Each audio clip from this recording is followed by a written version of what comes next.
नाज़रीन अस्सलाम वालेकुम। खबर ख्याल में आप सबका इस्तकबाल है। मैं मोहम्मद सिद्दीक़ और मेरे साथी सज्जाद हसन साहब। नाज़रीन, जैसा कि आप जानते हैं, ये हमारा खुसूसी प्रोग्राम होता है जिसमें हम लेटेस्ट टॉपिक जो ट्रेंडिंग न्यूज़ चलती है उस पर हम बात करते हैं, उसको लेते हैं, उस पर डिस्कस करते हैं और ये कल के अखबारात की सुर्खियाँ भी बन जाती हैं। तो ये चलते हैं, कुछ ऐसी अहम खबरें लेकर आए हैं हम जिस पर हम बात करेंगे। सबसे पहले हम बात करेंगे कि जैसा कि आप जानते हैं, जैसे ही हमारे पार्लियामेंट का इजलास शुरू हुआ तो मुसलसिल अपोजिशन के ऊपर इल्ज़ामात बीजेपी का ये है कि इमरजेंसी को याद करके मुसलसिल इमरजेंसी के बारे में जो है ना कहा जा रहा है कि इमरजेंसी के दौरान में क्या क्या जुल्म किए गए थे। इस पर जो है ना मुसलसिल एक दूसरे पे इल्ज़ाम तराशी जारी है।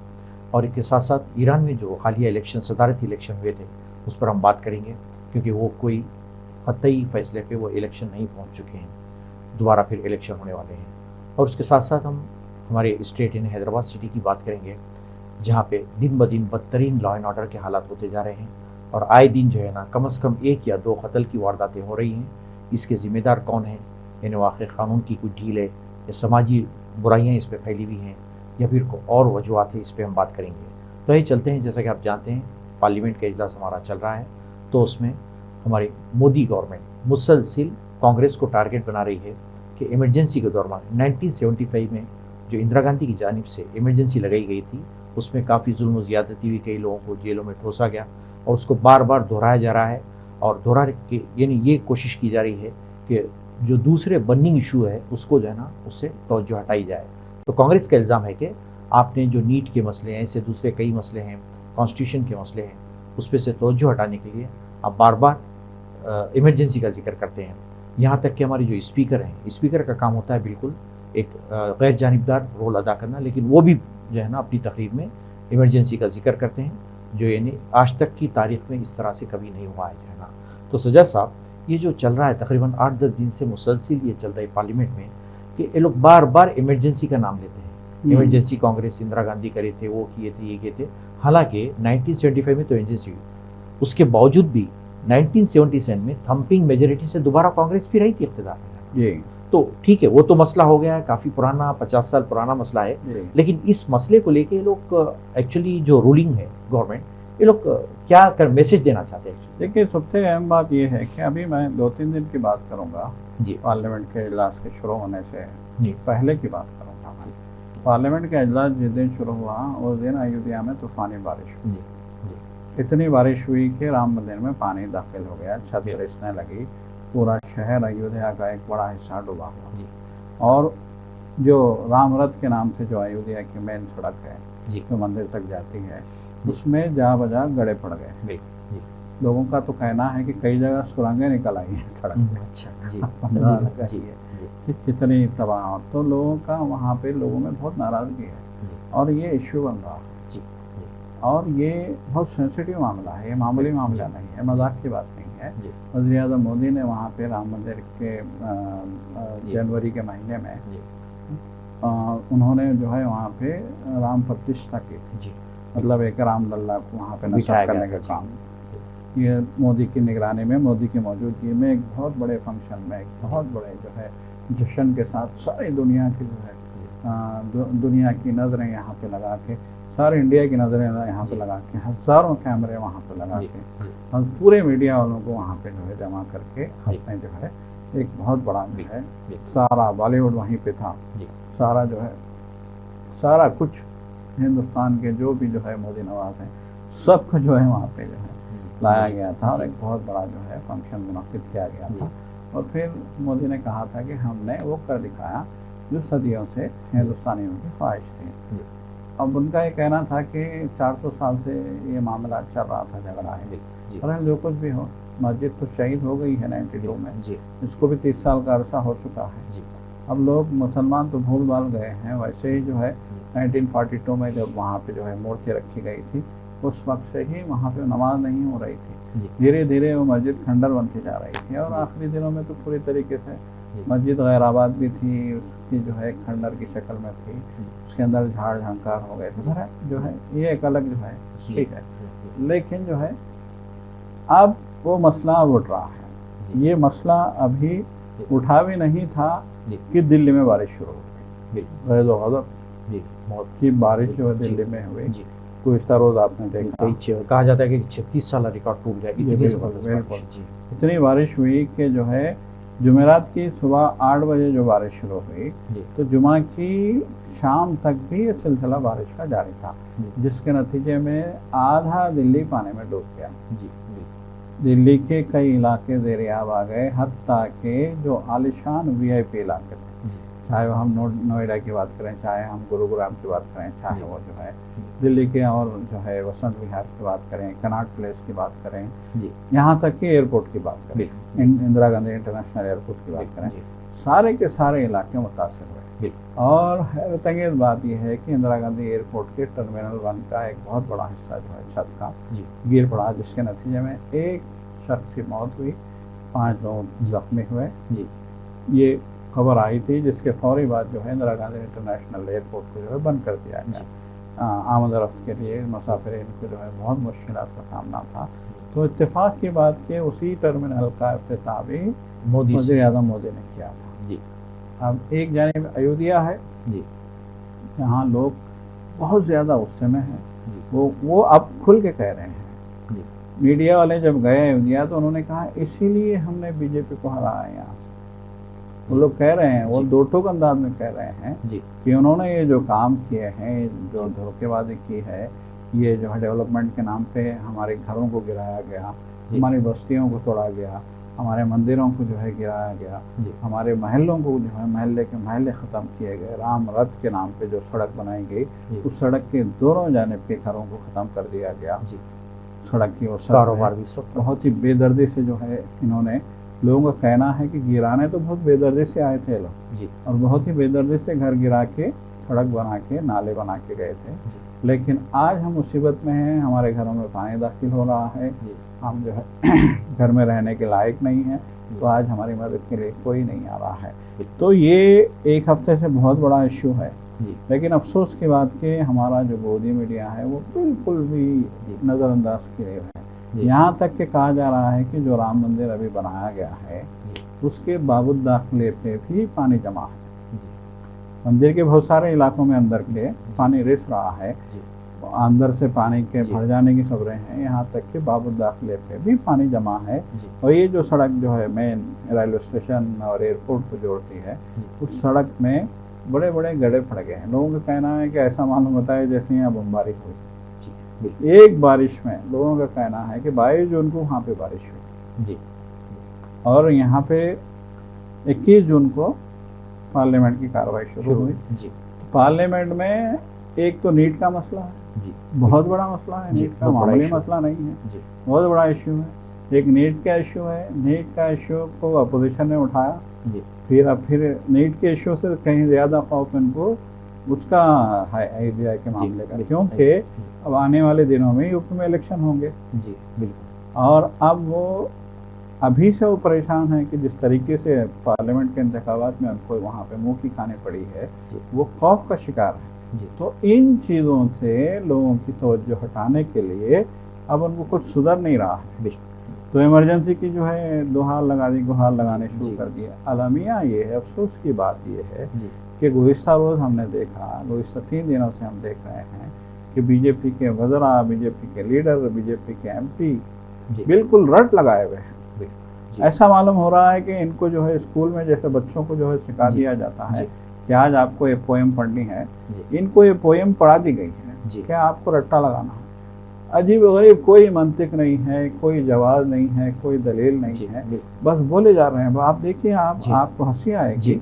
पार्लियामेंट में लोग बोल रहे हैं कि इमरजेंसी में ऐसा हुआ था, इंदिरा गांधी ने ऐसा कर दिया था, वो हो गया था, ये हो गया था, मतलब कानून की धज्जियाँ उड़ गई थी, जमहूरियत की धज्जियाँ उड़ गई थी, और जो है जो कॉन्स्टिट्यूशन आप लेके आए उसकी धज्जियाँ उड़ गई थी, वगैरह वगैरह वगैरह। बहरहाल इश्यू पर आना था उनको, ये शोर शराबा हुआ है। अफसोस का मकाम तो ये है कि खुद स्पीकर तक ने भी जो है इमरजेंसी का तस्करा किया है, जबकि स्पीकर के ओहदे पे जो भी बैठ गया, इसमें शक नहीं कि हुक्मरान जमात का ही आदमी स्पीकर के ओहदे पे बैठता है, लेकिन जब वो कुर्सी पे बैठ गया तो फिर वो ऐवान का सदर हो गया और ऐवान की जो है सारी कम्युनिकेशन है, कोऑर्डिनेशन है, उसका जो है वो जरिया बन गया। सरकारी बेंचों को भी जो है स्पीकर को मुखातिब करके सुनाना होता है, चाहे वो आवाम को बात सुनाए, चाहे अपोजिशन को बात सुनाए। अपोजिशन को भी अगर हुकूमत पे कोई तनकीद करनी है या हुकूमत को किसी काम की तरफ तवज्जो दिलानी है तो वो स्पीकर को मुखातिब करके एड्रेस करता है। कुर्सी सदारत है, उसका एहतराम हर रुकन के लिए लाजिम है। लेकिन अफसोस का मकाम ये है कि अगर स्पीकर ही जो है हुक्मरान जमात की तरह, तोते की तरह जो है फिर से इमरजेंसी का तस्करा करने लगे तो फिर जो है कुर्सी सदारत का एहतराम करना, वक़ार करना, तो ये बातें जो है अब मुद्दा बन गई। इसमें कोई शक नहीं कि आलमी मीडिया में ये बात नोट हो रही है। आलमी मीडिया ने हैरत जाहिर की है कि आज ऐवान पार्लियामेंट में आखिर क्या हो रहा है, स्पीकर को क्या हो गया है जो हुक्मरान जमात की बात कर रहा है, जो मोदी की बात कर रहा है, जो उनकी बात तो सुनता है लेकिन अपोजिशन की बात सुनने को तैयार नहीं है। जैसे कि एक बड़ी मिसाल है जो आपने भी देखी थी कि राहुल गांधी जब बोलने के लिए उठे तो उनके माइक का जो है बंद कर दिया गया उनके माइक को। फिर उनको रिक्वेस्ट करनी पड़ी, उन्होंने कहा कि मैं बोलना चाहता हूँ, माइक तो खोलिए। जी सही। तो स्पीकर का जवाब था कि हम यहाँ बटन लगा के नहीं बैठे हैं वगैरह वगैरह। बहरहाल जी इतने संगीन मामले को मजाक में लेने की कोशिश की गई कि आप कायदे अपोजिशन है। राहुल गांधी फिलहाल पार्लियामेंट में कायदे अपोजिशन है और कायदे अपोजिशन होने के बाद उनका पूरा इख्तियार है कि वो जो है स्पीकर से, हुकूमत से अपनी बात रखें। कायद अपोजिशन की जो है इख्तियारात होते हैं, काबिनी दर्जा है, वो पूरे जो है पूरे इख्तियारात उनको हासिल होते हैं। तो उनकी जिम्मेदारी है कि वो अपनी बात रखें स्पीकर के सामने भी, वज़ीर आज़म के सामने भी, वज़रा के सामने भी, काबिना के सामने भी और पूरे ऐवान के सामने। तो उनका माइक अगर आप कायद अपोजिशन का बंद करते हैं तो फिर आपने अपोजिशन का क्या जो है हाल बना रखा है या क्या समझते हैं आप अपोजिशन? गला दबाने के बराबर। आज जबकि अपोजिशन अक्सरियत में है, हुक्मरान जमात अक़लियत में है, हुक्मरान जमात को दरकार मेजॉरिटी नहीं मिली है। अगर चंद्रबाबू नायडू और जो है नीतीश कुमार अगर उनका साथ ना दें, आज साथ अपना हाथ खींच लें तो हुकूमत गिर जाएगी। तो दो बेसाखियों पे हुकूमत चलाने वाले ऐवान में अगर इस तरह की हड़धर्मी करते हैं तो ये बड़ी अफसोसनाक बात है। और इन हड़धर्मियों का, अपनी खामियों का, अपनी कोताहियों का और अपने जो है सियासी एजेंडों से लोगों की तवज्जो हटाने के लिए अब उनको जो है कोई मुद्दा नहीं मिला तो इमरजेंसी की रट लगाने शुरू कर। हालांकि देखिए आप, कितने बर्निंग इश्यूज है, कितने प्रॉब्लम्स हैं वी आर फेसिंग। नीट की मसला है, जो महंगाई, ये सब छोड़ छुड़ा के एक पुराना राग जो 50 साल पुराना है, जिससे कोई ताल्लुक नहीं है, ना लेना देना है उससे, आप उसकी जो है ना फिर से उसको उखाड़ के गड़े मुद्दे करके आप उसको पुरानी कहानी को आप यहाँ क्या दोहराना चाहते हैं, पता नहीं क्या। अब इस कहानी के जरिए आप नेहरू की भी जो है ऐसी की तैसी कर रहे हैं, इंदिरा गांधी की भी ऐसी की तैसी कर रहे हैं। आज मैं देख रहा था एक तर्जुमान है बीजेपी के जो वहाँ राज्यसभा के मेंबर हैं, वो कह रहे हैं कि नेहरू की, जवाहरलाल नेहरू की मोदी से तुलना ही नहीं की जा सकती। मोदी आसमान है और जमीन है जी। अब ये पॉलिटिक्स हो गई है, ये लेवल हो गया है पॉलिटिक्स, इस लेवल पे आ गए हैं लोग, इस लेवल पे जवाहरलाल नेहरू से कंपेयर करके कह रहे हैं ठीक है मोदी की जो है खुशनौदी, मोदी की जो है जो भी जो मोदी की जितनी चापलूसी करेंगे वो मिनिस्ट्री मिलती है चापलूसी और खुशनौदी की बुनियाद पे, चमचागिरी की बुनियाद पे, ठीक है, ये अपनी जगह है। लेकिन आप ऐवान में ठहर के अगर ऐसी बातें करेंगे तो बच्चे हंस रहे हैं। आज के नीट का इम्तिहान लिखने वाले बच्चे हंस रहे हैं इनकी हरकतों पे, कह रहे हैं कि ये ऐवान को इन्होंने क्या बना दिया। ये तो हुक्मरान लोग हैं, ये तो इख्तिदार में बैठे लोग हैं, ये तो वज़रा हैं, ये तो काबिना के लोग हैं, ये ऐवान की क्या हालत जो है इन्होंने बना के रखी है। क्या इनको छोटी सी बात भी नहीं मालूम है? ये जो है ज़बरदस्ती जो है आप मोदी को जो है चढ़ाने के लिए आप कुछ भी वही कर रहे हैं ना। और हालांकि देखिए नीट का जो मसला है, पहले इन्होंने कह दिया था कि हम नीट को मसले को उठाएंगे, और सेकंड गवर्नमेंट का बयान ये हम रेडी हैं बिल्कुल। उसके बाद से सब खत्म होता है तो फिर जो है ना बेतुक की बातें, बेहुदी किस्म की बातें चल रही हैं, पुराने हिस्ट्री तो आप इससे अंदाजा लगाइए कि कितना वक्त लोग जाय कर रहे हैं पार्लियामेंट का, आवाम को बेवकूफ बना रहे हैं, कितने करोड़ों रुपए लोग बर्बाद कर रहे हैं जो है ना। क्या इसीलिए इनको मुंतखब किया गया था, सिलेक्ट किया गया था ऐवान में लाके, इस तरह हंसी मजाक करें वहाँ पे जाना? बताइए, सिर्फ हंसी मजाक है और कुछ नहीं है। देखिए आप 2 दिन के अंदर जब से मोदी इख्तियार में आए हैं जी, वज़ीर आज़म की हैसियत से जब से उन्होंने हलफ लिया है, उन्होंने जिस दिन हलफ लिया उसके दूसरे दिन दूध की कीमत बढ़ा दी गई जी। उन्होंने जिस दिन हलफ लिया उसके दूसरे दिन जो है अशिया ज़रूरिया की कीमतें बढ़ गई, अनाज की कीमत बढ़ गई। अब तो जो है GST की भी जो है मुख्तलिफ शरों पे GST की कीमत भी बढ़ा दी गई। GST की जो शरें थी वो बढ़ा दी गई हैं। अब तो ये हाल है कि एयरटेल और जियो ने भी ऐलान कर दिया है कि हमने अपने जो है टैरिफ बढ़ा दिए हैं। अब 1 तारीख से उनके टैरिफ बढ़ गए हैं। अब वो न जाने कितने फीसद उनका जो है टैरिफ होगा कि एयरटेल और जो है जियो जैसी बड़ी कंपनियां फिलहाल हिंदुस्तान में 2 ही लीडिंग कंपनियां जो मोबाइल की जो है सर्विस फराहम करती हैं, जो फ़ोन की सर्विस फराहम करती हैं, जो इंटरनेट की सर्विस फराहम करती हैं, ये कंपनियां भी अचानक इन्होंने अपने जो है टैरिफ बढ़ा दिए। तो क्या ये सिला दिया है आपने? अगर ठीक है आप कैसे आए हैं ये अलग कहानी है, लेकिन आप दावा करते हैं कि आवाम ने हमें तीसरी बार मुंतखब ऐवान में भेजा है, तो आवाम के तीसरी बार आपको मुंतखब करने का ये सिला दे रहे हैं आप। और हालांकि झूठे दावे करते हैं, हम इससे बढ़ के मेहनत करेंगे, वो करेंगे, ये करेंगे, अब हम जो है ना कई गुना मेहनत करेंगे, हम वो करेंगे। देखिए अब कितनी मेहनत इस पे की जा रही है, इस पे की जा रही है ना, हंसी मजाक चल रहा है, तो ऐवान हंसी मजाक का जरिया बन गया है। तो नाज़रीन ये जो है ना इनकी जो दोगली पॉलिसी है, इसकी वजह से आवाम परेशान है, इनको आवाम की तकलीफ को कोई एहसास नहीं है, जो मसाइल से दो चार है, ये सिर्फ जो है ना ऐसा ही हंसी मजाक का एक जो है ना जरिया बन के रह गया है पार्लियामेंट। ना वहाँ पे कोई मुद्दे जो टॉपिक है उस पर बहस की जाती है, ना कोई बात की जाती है, जो और किसी भी अपोजिशन को बात करने की इजाज़त भी नहीं दी जाती है। तो मुख्तलिफ़ किस्म के हीले बहाने करके वो ऐवान में की कार्रवाई मुलतवी कर दी जाती है। ये हमेशा की तरह ये जो है ना एक ऐसा टाइम पास का अड्डा बन गया है जो है ना। सही है, कुछ भी नहीं काम, अगर आप काम नहीं हो रहा तो फ़ायदा क्या है फिर पार्लियामेंट का इजलास बुलाने का जाना, एक दूसरे के ऊपर हंसी मजाक करें, वो करें, ये करें जो है ना करके फिर जो है ना ऐवान की कार्रवाई मुलतवी खत्म। सही है। तो बिल्कुल जो है ना इस किस्म की हरकतें जो है ना ये पुरानी रिवायत चली आ रही है, वही काम काज वहाँ पे नहीं होता। तो हम चलते हैं जो है ना, जैसा कि आप जानते हैं ईरान की जानिब चलते हैं। ईरान के जो सदर थे इब्राहिम रईसी, उनका एक हेलीकॉप्टर हादसे में इंतकाल हो गया था और उसके बाद से वहाँ पे फिर दोबारा इलेक्शन मुनाकिद हुए हैं और उसमें तकरीबन 4 या 5 कैंडिडेट उसमें हिस्सा लिए हैं। तो इलेक्शन हुए हैं, लेकिन जुम्मे को इलेक्शन वहाँ पे थे, इलेक्शन हुए हैं, तो उसमें से 2 कैंडिडेट्स ऐसे थे जिनको इन्हें अच्छी खासी वोट उनको मिले हैं। तो उसमें जो नाम था, एक तो मसूद पेशिश-खान है और एक सईद जलीली। सईद जलीली वही शख्स हैं जो न्यूक्लियर जो मुज़ाकरात हुए थे उसमें इनका अहम हिस्सा था। तो ये 2 अहम कैंडिडेट थे, इनको थोड़े वोट मिले हैं, लेकिन दोनों को भी 50% से कम वोट मिले हैं। तो वहाँ के कॉन्स्टिट्यूशन के हिसाब से अगर किसी कैंडिडेट को लेस देन 50% वोट मिलते हैं तो दोबारा वहाँ पे इलेक्शन कराने पड़ते हैं। तो किसी को भी थंब अप मेजॉरिटी वहाँ पे नहीं मिली है, तो लिहाजा वहाँ पे दोबारा फिर इलेक्शन 5 जुलाई को मुकर्रर किए गए हैं। और सर जैसा कि जानते हैं कि खैर ये वो तो उनका कॉन्स्टिट्यूशन है, उनका अपना है, तो और भी कैंडिडेट्स थे, एक 4-5 कैंडिडेट थे, लेकिन ये 2 कैंडिडेट्स बहुत टक्कर दे रहे थे एक दूसरे में जो है ना, और इनको वोट जो है ना वहाँ पे ज्यादा मिले थे, लेकिन कोई खातिर खा जो है ना रिजल्ट नहीं निकल पाया।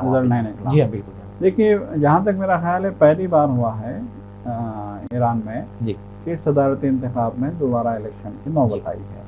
यकीनन इसमें कोई शक नहीं है कि सईद जलीली हैं और फिर मसूद हैं, जी। तो ये दोनों की मकबूलियत अपनी जगह है, लेकिन इनको जिस तरीके से लोगों ने बराबर वोट दिए हैं, तकरीबन बराबर वोट दोनों को मिले हैं। कहा जा रहा है कि सईद जलीली ने मसूद से ज़्यादा वोट लिए हैं और उन्होंने तकरीबन 48% वोट उनको मिले हैं, लेकिन ये मसले का हल नहीं है। जैसा कि वहाँ के कानून के मुताबिक उनका कानून ये कहता है, उनका आइन ये कहता है कि जो कैंडिडेट 50% से ज़्यादा वोट लेगा वही जो है सदर बन जाएगा, सदर मुंतखब होगा।